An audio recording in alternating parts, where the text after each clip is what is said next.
ಕನ್ನಡಿಗರ ನೆಚ್ಚಿನ one India Kannada YouTube ವಾಹಿನಿಗೆ ಸ್ವಾಗತ. ನೀವು ನೋಡ್ತಾ ಇದ್ದೀರಾ ವಿಸ್ಡಮ್ ಕೆಫೆ. ಇದು ನಿಮ್ಮ ಹರಟೆ ಕಟ್ಟೆ.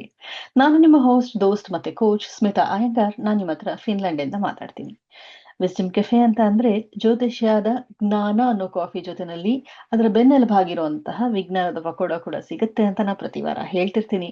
ಅಂದ್ರೆ ನಮ್ಮ ಆಚಾರ ವಿಚಾರಗಳ ಜೊತೆನಲ್ಲಿ ನಿಮ್ಮ ಗ್ರಹಗಳ ಗೋಚಾರ ಹೇಗಿದೆ, ಅದರಿಂದ ಯಾರಿಗೆ ಶುಭ ಅಶುಭ ಫಲಗಳಿದೆ, ಇದೆಲ್ಲದನ್ನ ಕೂಡ ಬಗ್ಗೆ ಮಾತಾಡ್ತೀವಿ. All right. ಸೊ ಇವತ್ತು ಜಾಸ್ತಿ ಟೈಮ್ ವೇಸ್ಟ್ ಮಾಡದೆ ಇವತ್ತಿನ ನಾವು ಟಾಪಿಕ್ ಯಾವ್ದನ್ನ ಚೂಸ್ ಮಾಡಿದೀವಿ ಅಂತ ಹೇಳಿದ್ರೆ, ಶನಿ ವಕ್ರಿಯಾಗಿರುವಂತಹ ಫಲಾನುಫಲ ಅದ್ರ ಬಗ್ಗೆ ಮಾತಾಡ್ತಾ ಇದೀವಿ. ಸೊ ಶನಿ ಗ್ರಹ ರೆಟ್ರೋಗ್ರೇಡ್ ಮೋಷನ್ ಆಗ್ತಾ ಇರೋದು ಜುಲೈ 26ನೇ ತಾರೀಕು, ಇದೇ ತಿಂಗಳು 26, 27ನೇ ತಾರೀಕು ಮಧ್ಯರಾತ್ರಿ ರೆಟ್ರೋಗ್ರೇಡ್ ಮೋಷನ್ ಇಂದ ಮೂವ್ ಆಗತ್ತೆ. ಅಂದ್ರೆ ಹಿಂದಕ್ಕೆ ಹೋಗೋ ರೀತಿ ನಮ್ಗೆ ಕಾಣಿಸುತ್ತೆ ಭೂಮಿಯಿಂದ ನೋಡಿದಾಗ. ಇದಾಗ್ತಾ ಇರೋದು ಮೀನ ರಾಶಿನಲ್ಲಿ. ಇಲ್ಲಿ 2 ನಕ್ಷತ್ರಗಳು ಚೇಂಜ್ ಆಗ್ತಾ ಇದೆ. ಅಂದ್ರೆ ಆ ಜುಲೈಯಿಂದ ಅಕ್ಟೋಬರ್ ವರ್ಗೂನುವೆ ರೇವತಿ ನಕ್ಷತ್ರ, ಅದಾದ್ಮೇಲೆ ಉತ್ತರ ಭಾದ್ರಪದ ನಕ್ಷತ್ರ. ರೇವತಿ ನಕ್ಷತ್ರ ಬಂದು ಮರ್ಕ್ಯೂರಿ ನಕ್ಷತ್ರ, ಅಂದ್ರೆ ಬುಧ ಗ್ರಹನ ನಕ್ಷತ್ರ. ಆದ್ರೆ ಉತ್ತರ ಭಾದ್ರಪದ ಶನಿ ಗ್ರಹದ ಓನ್ ನಕ್ಷತ್ರ, ಅಂದ್ರೆ ತನ್ನ ಸ್ವಂತ ನಕ್ಷತ್ರಕ್ಕೆ ಟ್ರಾನ್ಸಿಷನ್ ಆಗ್ತಾ ಇದೆ.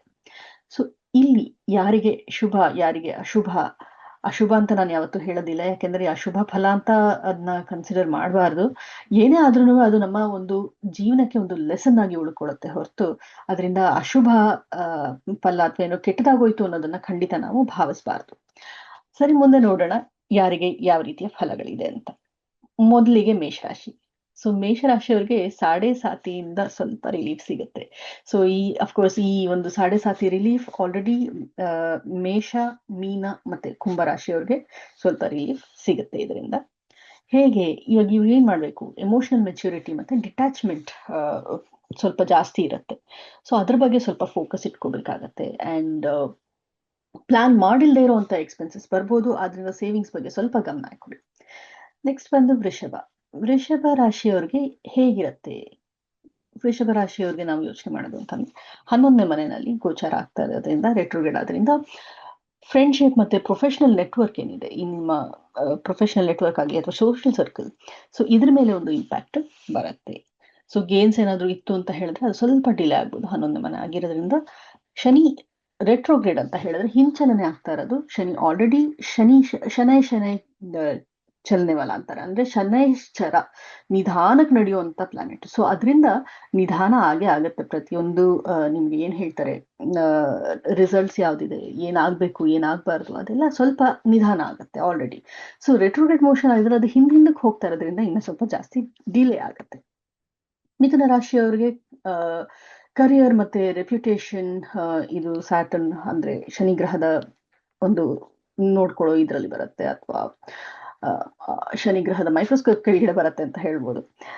ನಿಮ್ಮ ಪೆಂಡಿಂಗ್ ಪ್ರಮೋಷನ್ಸ್ ಅಥವಾ ಕರಿಯರ್ ಚೇಂಜ್ ಏನಾದ್ರೂ ನೀವು ಪ್ಲಾನ್ ಮಾಡ್ತಾ ಇದ್ರೆ ಆ ಒಂದು ಭಾಗದಲ್ಲಿ ಇಂಪ್ರೂವ್ಮೆಂಟ್ ಕಾಣುವಂತ ಸಾಧ್ಯತೆಗಳು ಇವಾಗ ಇರತ್ತೆ. ಹಾಗೆ ನಿಮ್ಮ ಸಕ್ಸಸ್ ಏನಿದೆ ಅದು ನಿಮ್ಮ ಕನ್ಸಿಸ್ಟೆನ್ಸಿಯಿಂದ ಬರುತ್ತೆ, ಶಾರ್ಟ್ ಕಟ್ ಇಂದ ಅಂತೂ ಖಂಡಿತ ಅಲ್ಲ. ಸೊ ಆದ್ರಿಂದ ನೀವು ಯಾವ ಡೈರೆಕ್ಷನ್ ಅಲ್ಲಿ ನಿಮ್ಮ ಎಫರ್ಟ್ ನ ಮಾಡಿರ್ತೀರೋ ಆ ಡೈರೆಕ್ಷನ್ ಅಲ್ಲಿ ನಿಮ್ಗೆ ರಿಸಲ್ಟ್ಸ್ ಕೂಡ ಸಿಗುತ್ತೆ. ಕರ್ಕಾಟಕ ರಾಶಿ, ನಿಮ್ಗೆ ಹೈಯರ್ ಸ್ಟಡೀಸ್, ಟ್ರಾವೆಲ್ ಅಥವಾ ಈ ಸ್ಪಿರಿಚುವಲ್ ನೆಟ್ವರ್ಕ್ ಏನಾದ್ರು ಬಿಲ್ಡ್ ಮಾಡ್ತಾ ಇದ್ರೆ, ಸೊ ಅಂಥವ್ರಿಗೆ ಖಂಡಿತ ಇದು ಒಳ್ಳೆಯ ಟೈಮ್ ಆಗತ್ತೆ.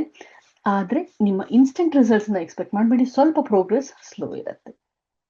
ಸಿಂಹರಾಶಿ, ಶೇರ್ಡ್ ಫೈನಾನ್ಸಸ್, ಟ್ಯಾಕ್ಸಸ್, ಇನ್ಹೆರಿಟೆನ್ಸ್, ಇದ್ರ ಬಗ್ಗೆ ಸ್ವಲ್ಪ ಗಮನ ಕೊಡಿ. ಹಾಗೆ ಎಮೋಷನಲ್ ಹೀಲಿಂಗ್ ಏನಿದೆ ಇದು ತುಂಬಾ ಇಂಪಾರ್ಟೆಂಟ್ ಆಗುತ್ತೆ. ಯಾರಾದ್ರೂ ತುಂಬಾ ಮೋಸ ಮಾಡಿದ್ರೆ ಅಥವಾ ನೀವು ಬೇರೆ ಯಾರಿಗಾದ್ರೂ ಮೋಸ ಮಾಡಿದ್ರೆ ಅದ್ರ ಬಗ್ಗೆ ಸ್ವಲ್ಪ ಒಂದು ಫೈನಾನ್ಷಿಯಲ್ ರಿಸ್ಕ್ ಅಲ್ಲಿ ನೀವು ಇರ್ತೀರಾ. ಸೊ ಅದ್ರ ಬಗ್ಗೆ ಸ್ವಲ್ಪ ಗಮನ ಕೊಡಿ. ಆದಷ್ಟು ಯಾರಿಗೂ ಹರ್ಟ್ ಮಾಡದೇ ಇರೋದನ್ನ ಮನ್ಸಲ್ಲಿ ಇಟ್ಕೊಳ್ಳಿ. ಕನ್ಯಾ ರಾಶಿ, ನಿಮಗೆ ಪಾರ್ಟ್ನರ್ಶಿಪ್ ಮತ್ತೆ ಕಮಿಟ್ಮೆಂಟ್ಸ್, ಆನೆಸ್ಟಿ, ಇದೆಲ್ಲದ್ರ ಬಗ್ಗೆ ಸ್ವಲ್ಪ ಟೆಸ್ಟಿಂಗ್ ಇರುತ್ತೆ. ನಿಮ್ಮ ಹಳೆ ರಿಲೇಶನ್ಶಿಪ್ ಇಶ್ಯೂಸ್ ಏನಾದ್ರು ಇದ್ರೆ ಅದನ್ನ ಮತ್ತೆ ವಾಪಸ್ ಬರ್ಬೋದು, ಅದನ್ನ ಕರೆಕ್ಟ್ ಮಾಡ್ಕೊಳ್ಳೋದಿಕ್ಕೆ. ಸೊ ಫಾರ್ಗಿವ್ನೆಸ್, ಕ್ಲಿಯರ್ ಕಮ್ಯುನಿಕೇಶನ್ ಇದು ತುಂಬಾ ಇಂಪಾರ್ಟೆಂಟ್ ಆಗುತ್ತೆ ನಿಮಗೆ. ಫಾರ್ಗಿವ್ನೆಸ್ ಅಂದ್ರೆ ಯಾರಾದ್ರೂ ಏನಾದ್ರು ಮನ್ಸಿಗೆ ಬೇಜಾರಾಯ್ತು ಅಂತಂದ್ರೆ ಕ್ಷಮಿಸ್ಬಿಟ್ಟು ಮುಂದೆ ಹೋಗಿ ಆ ಲೋಡನ್ನು ಇಟ್ಕೊಳ್ಬೇಡಿ, ಅದರಿಂದ ತುಂಬಾ ಒಳ್ಳೇದಾಗತ್ತೆ. ಲಿಬ್ರಾ ಅಥವಾ ತುಲಾ ರಾಶಿ, ನಿಮ್ಮ ದಿನಚರ್ಯ ಅಂದ್ರೆ ನಿಮ್ಮ ಡೈಲಿ ರೂಟೀನ್ ಏನಿದೆ ಇದ್ರ ಬಗ್ಗೆ ನೀವು ಗಮನ ಕೊಡಬೇಕಾಗತ್ತೆ. ಹಾಗೆ ನಿಮ್ಮ ಹೆಲ್ತ್ ಸ್ವಲ್ಪ ಪ್ರಯಾರಿಟಿಗೆ ಬರುತ್ತೆ ಈ ಟೈಮ್ನಲ್ಲಿ. Especially bone health and ligaments ಅಥವಾ ಜಾಯಿಂಟ್ಸ್ ಸ್ವಲ್ಪ ಗಮನ ಕೊಡಿ. ವೃಶ್ಚಿಕ, ಕ್ರಿಯೇಟಿವಿಟಿ, ರೋಮ್ಯಾನ್ಸ್, ಮಕ್ಕಳ ಬಗ್ಗೆ ಯೋಚನೆ, ಅಥವಾ ನಿಮ್ಮ ಯಾವ್ದಾದ್ರು ಒಂದು ಪ್ರಾಜೆಕ್ಟ್ ಇತ್ತು ಅಂತಂದ್ರೆ, ಆರ್ಟಿಸ್ಟಿಕ್ ಪ್ರಾಜೆಕ್ಟ್ಸ್ ಯಾವ್ದಾದ್ರು ಇತ್ತು ಅಂತ ಹೇಳಿದ್ರೆ ಸ್ವಲ್ಪ ಡಿಲೇ ಆಗತ್ತೆ ಅದರಲ್ಲಿ. ಆದ್ರೆ ನೀವು ಎಮೋಷನಲ್ ಸ್ಟೆಬಿಲಿಟಿ, ನಿಮ್ಮ ಲವ್ ಲೈಫಲ್ಲಿ ಎಮೋಷನಲ್ ಸ್ಟೆಬಿಲಿಟಿ ತುಂಬಾ ಚೆನ್ನಾಗಿರುತ್ತೆ. ಹಾಗೇನೆ ನೀವು ಕ್ವಿಕ್ ರೆಕಗ್ನಿಷನ್, ಅಂದ್ರೆ ಬಹಳಷ್ಟು ಬೇಗ ನಿಮ್ಗೆ ರೆಕಗ್ನೈಸ್ ಆಗಬೇಕು, ಬಹಳಷ್ಟು ಬೇಗ ರಿಸಲ್ಟ್ ಸಿಗ್ಬೇಕು ಅನ್ನೋದೊಂದು ಕಾತುರತೆ, ಒಂದು ಯೋಚನೆಯನ್ನ ಸ್ವಲ್ಪ ಕಡಿಮೆ ಮಾಡ್ಕೊಳ್ಳಿ, ಸ್ವಲ್ಪ ಪೇಷನ್ಸ್ ಇಟ್ಕೊಳ್ಳಿ. ಧನುರಾಶಿ, ಮನೆ, ಫ್ಯಾಮಿಲಿ, ಪ್ರಾಪರ್ಟಿ ಇದೆಲ್ಲದ್ರ ಬಗ್ಗೆ ಸ್ವಲ್ಪ ಗಮನ ಕೊಡ್ಬೇಕಾಗಿರುವಂತಹ ಟೈಮ್ ಇದು. ಯಾವ್ದಾದ್ರು ರಿಯಲ್ ಎಸ್ಟೇಟ್ ಡಿಸಿಷನ್ಸ್ ಮಾಡ್ಬೇಕು ಅಂತಂದ್ರೆ ಸ್ವಲ್ಪ ಯೋಚನೆ ಮಾಡಿ, ಸ್ವಲ್ಪ ನಿಧಾನ ಮಾಡಿ, ಏನು ತೊಂದರೆ ಇಲ್ಲ. ಸ್ವಲ್ಪ ತಳ್ಳಿ, ಸ್ವಲ್ಪ ಅಕ್ಟೋಬರ್ ಆದ್ಮೇಲೆ ಇದ್ರ ಬಗ್ಗೆ ಯೋಚನೆ ಮಾಡಿದ್ರೆ ಒಳ್ಳೇದಾಗತ್ತೆ. ಮಕರ ರಾಶಿ, ನಿಮ್ಗೆ ರಿಲೇಶನ್ಶಿಪ್ ವಿತ್ ಯುವರ್ ಸಿಬ್ಲಿಂಗ್ಸ್, ಅಂದ್ರೆ ನಿಮ್ಮ ಅಣ್ಣ ತಮ್ಮಂದ್ರ ಜೊತೆನಲ್ಲಿ ರಿಲೇಶನ್ಶಿಪ್ ಏನಿದೆ ಅದನ್ನ ಸ್ವಲ್ಪ ರಿವಿಸಿಟ್ ಮಾಡ್ಬೇಕಾಗತ್ತೆ, ಅದನ್ನ ಸ್ವಲ್ಪ ಎಕ್ಸ್ಟ್ರಾ ಅಟೆನ್ಷನ್ ಕೊಡ್ಬೇಕಾಗತ್ತೆ. ಹಾಗೇನೆ ಕಮ್ಯುನಿಕೇಶನ್, ಅಂದ್ರೆ ನೀವು ಮಾತಾಡೋದು, ಡಾಕ್ಯುಮೆಂಟ್ ಯಾವ್ದಾದ್ರು ಬರೀತಾ ಇದ್ರೆ, ಎಸ್ಪೆಷಲಿ ಬರಹಗಾರರು ಅಂಡ್ ಕಮ್ಯುನಿಕೇಶನ್ ಅಲ್ಲಿ ಇನ್ವಾಲ್ವ್ ಆಗಿರೋಂಥವ್ರು, ಮಾಧ್ಯಮದವರು, ಸೊ ನಿಮಗೆ ಸ್ವಲ್ಪ ಪ್ರಾಕ್ಟಿಕಲ್ ಥಿಂಕಿಂಗ್ ಬೇಕು. ಎಲ್ಲ ಒಂದು ಟ್ರಾವೆಲ್ ಪ್ಲಾನ್ ಏನೇ ಇದ್ರು ಅಥವಾ ಈ ತರ ಡಾಕ್ಯುಮೆಂಟ್ಸ್ ಯಾವುದೇ ಇದ್ರು ಡಬಲ್ ಚೆಕ್ ಮಾಡೋದನ್ನ ಮರಿಬೇಡಿ. ಕುಂಭರಾಶಿ, ನಿಮ್ಗೆ ಆಸ್ ಎ ಸೆಡ್, ನಿಮ್ಮ ಒಂದು ಸಾಡೆ ಸಾತಿಯ ಎಫೆಕ್ಟ್ ಸ್ವಲ್ಪ ಕಡಿಮೆ ಆಗ್ತಾ ಇದೆ, ಸ್ವಲ್ಪ ರಿಲೀಫ್ ಸಿಗೋ ಅಂತ ಟೈಮ್. ಹಾಗೇನೆ ನಿಮ್ಮ ಸೇವಿಂಗ್ಸ್ ಮತ್ತೆ ಸೆಲ್ಫ್ ವರ್ತ್, ನಿಮ್ಮ ಫ್ಯಾಮಿಲಿ ಮತ್ತೆ ನಿಮ್ಮ ಮಾತಾಡೋ ಸ್ಕಿಲ್, ಅಂದ್ರೆ ವಾಕ್ಚಾತುರ್ಯ, ಇದೆಲ್ಲದ್ರ ಬಗ್ಗೆ ಸ್ವಲ್ಪ ಗಮನ ಕೊಡುವಂತ ಟೈಮ್ ಬಂದಿದೆ. ಅದನ್ನ ರಿವಿಸಿಟ್ ಮಾಡಿ ಸ್ವಲ್ಪ ನೋಡ್ಕೊಳ್ಳಿ. ಮೀನರಾಶಿ, ಅಗೇನ್ ಪೀಕ್ ಸಾಡೆ ಸಾತಿ, ನಿಮ್ಗೆ ಸ್ವಲ್ಪ ಸೆಲ್ಫ್ ಟ್ರಾನ್ಸ್ಫಾರ್ಮೇಶನ್ ಟೈಮ್ ಇದು. ಆದ್ರೆ ಸ್ವಲ್ಪ ರಿಲೀಫ್ ಇರುತ್ತೆ ಡೆಫಿನೆಟ್ಲಿ. ಯಾಕೆಂದ್ರೆ ಬಟ್ ನೀವೇನ್ ಮಾಡ್ಬೇಕು ಅಂತ ಹೇಳಿದ್ರೆ, ನಿಮ್ಮ ಐಡೆಂಟಿಟಿ, ನಿಮ್ಮ ಹೆಲ್ತ್, ನಿಮ್ಮ ಲೈಫ್ ಸ್ಟೈಲ್ ನ ಕರೆಕ್ಟ್ ಮಾಡ್ಕೊಳ್ಳುವಂತ ಟೈಮ್ ಇದು.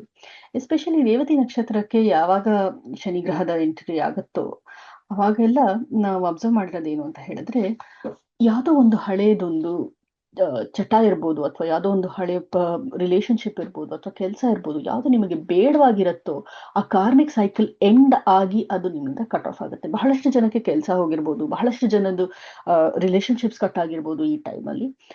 ಅದು ಮತ್ತೆ ವಾಪಸ್ ಬರುವಂತ ಟೈಮ್ ಇವಾಗ. ಯಾಕೆಂದ್ರೆ ಮತ್ತೆ ರೇವತಿಯಿಂದ ಉತ್ತರ ಭಾದ್ರಕ್ಕೆ ಹೋಗಿ ತಿರ್ಗಾ ವಾಪಸ್ ರೇವತಿಗೆ ಬರೋ ಟೈಮ್. ಸೊ ಮತ್ತೆ ಆ ಒಂದು ರಿವಿಸಿಟ್ ಮಾಡುವಂತಹ ಟೈಮ್ ಇದು. ಸೊ ಕೇರ್ಫುಲ್ ಆಗಿ ಕನ್ಸಿಡರ್ ಮಾಡಿ. ಎಸ್ಪೆಷಲಿ ಯಾವ್ದಾದ್ರು ಒಂದು ಹಳೆಯದು, ಇವಾಗ ಯಾವ್ದೋ ಒಂದು ಸಂಬಂಧ ಕಳೆದೋಗಿರುತ್ತೆ, ಬಿಟ್ಟೋಗಿರುತ್ತೆ, ಅದು ವಾಪಸ್ ಬರುವಂತ ಟೈಮ್ ಇದು. ಸೊ ಅದು ವಾಪಸ್ ಬಂದಾಗ ನೀವು ಅದನ್ನ ನಿಜವಾಗ್ಲೂ ಕನ್ಸಿಡರ್ ಮಾಡ್ಬೇಕಾ, ಅಥವಾ ಕಳೆದೋಗಿದ್ದು ಒಳ್ಳೇದಾಯ್ತಾ, ಅದನ್ನ ಯೋಚನೆ ಮಾಡಿ ನೀವು ಆಮೇಲೆ ನಿಮ್ಮ ಡಿಸಿಷನ್ ನ ತಗೊಳ್ಳಿ. ಯಾವುದೇ ಇದಕ್ಕೂ ಶನಿ ಗ್ರಹ ಒಂದೇ ಒಂದು ಹೇಳ್ಬೇಕು ಅಂತ ಹೇಳಿದ್ರೆ, ಏನೇ ಆದ್ರೂ ಅದು ನಿಮಗೆ ಒಂದು ಲೆಸನ್ ಆಗಿ ಉಳ್ಕೊಳತ್ತೆ. ಲೈಫಲ್ಲಿ ಲೆಸನ್ ಕಲಿಸುವಂತ ಒಂದು ಗುರು ಅಂತ ಹೇಳಿದ್ರೆ ಅದು ಶನಿ ಗ್ರಹ. ಯಾಕೆಂತ ಹೇಳಿದ್ರೆ ಜಜ್ಮೆಂಟಲ್, ಕಂಪ್ಲೀಟ್ಲಿ ಕೋಲ್ಡ್ ಪ್ಲಾನೆಟ್. ನಾನು ಇದನ್ನ ಕಳೆದ ಸಂಚಿಕೆನಲ್ಲಿ ಆಲ್ರೆಡಿ ಹೇಳಿದೆ. ಯಾಕೆಂದ್ರೆ ಕಂಪ್ಲೀಟ್ಲಿ ಕೋಲ್ಡ್ ಪ್ಲಾನೆಟ್, ತುಂಬಾ ಜಜ್ಮೆಂಟಲ್ ಅಂಡ್ ಒಂಥರ ತುಂಬಾ ಫೇರ್, ಯಾರಿಗೂ ಬಯಾಸ್ಡ್ ಆಗಿರೋದಿಲ್ಲ. ಸೊ ಆ ಒಂದು ಗುಣ ಶನಿ ಗ್ರಹದಲ್ಲಿ ಇರೋದ್ರಿಂದ ನಿಮ್ಮ ಕರ್ಮದ ಫಲ ನಿಮಗೆ ಸಿಗುತ್ತೆ. ಸೊ ಆದ್ರಿಂದ ನಿಮ್ಮ ಕರ್ಮನ ನೀವು ಕರೆಕ್ಟ್ ಆಗಿ ಮಾಡ್ತು ಅಂತ ಹೇಳಿದ್ರೆ ಫಲಗಳನ್ನ ನೀವು ಅದೇ ಅನುಸಾರವಾಗಿ ಎಕ್ಸ್ಪೆಕ್ಟ್ ಮಾಡ್ಬೋದು. ಇದನ್ನ ಹೇಳ್ತಾ ಇವತ್ತಿನ ವಿಸ್ಡಮ್ ಕೆಫೆ ಇಲ್ಲಿಗೆ ಮುಗಿಸೋಣ. ಹಾಗೆ ಮತ್ತೆ ಮುಂದಿನ ವಾರ ನಿಮ್ಗೆ ಇನ್ನ ಒಂದಷ್ಟು ಕುತೂಹಲಕರವಾಗಿರುವಂತಹ ವಿಷಯಗಳ ಜೊತೆನಲ್ಲಿ ನಾನು ನಿಮ್ಮ ಮತ್ತೆ ಸಿಗ್ತೇನೆ. ಬಾಯ್ ಬಾಯ್. ಯಾವುದೇ ಸುದ್ದಿಯ ಅಪ್ಡೇಟ್ ಅನ್ನ ಮಿಸ್ ಮಾಡ್ಕೊಳ್ಬಾರ್ದು ಅಂದ್ರೆ ಈಗ್ಲೇ ಒನ್ ಇಂಡಿಯಾವನ್ನ ಸಬ್ಸ್ಕ್ರೈಬ್ ಮಾಡಿ. ನಿಮಗೆ ಬೇಕಾದ ಭಾಷೆಯಲ್ಲಿ ಎಲ್ಲಾ ಸುದ್ದಿ ತಿಳಿಬೇಕು ಅಂದ್ರೆ ಒನ್ ಇಂಡಿಯಾ ಆಪ್ ಅನ್ನ ಡೌನ್ಲೋಡ್ ಮಾಡ್ಕೊಳ್ಳಿ.